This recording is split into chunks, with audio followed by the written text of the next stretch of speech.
Pour la course à pied, les règlements sont très simples.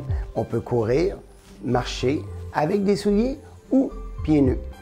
Et même si on voit des vidéos spectaculaires parfois sur Internet, on ne peut pas ramper ni courir torse nu, dont le chandail ou la combinaison de triathlon est de mise.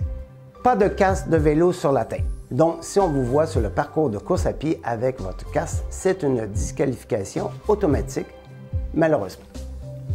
On ne peut pas utiliser des poteaux, des arbres ou d'autres éléments fixes pour s'aider à tourner dans une courbe. On ne peut pas être accompagné sur le parcours par des amis, de la famille ou des membres de notre équipe. On considère que ce sont des meneurs d'allure.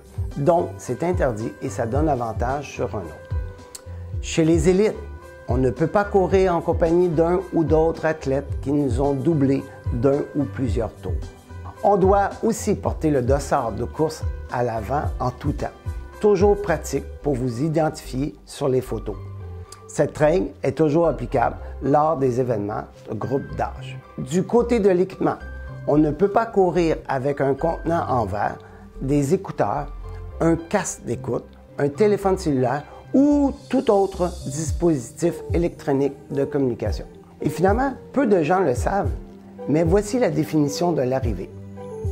Un athlète a complété sa course lorsque son torse traverse la ligne d'arrivée.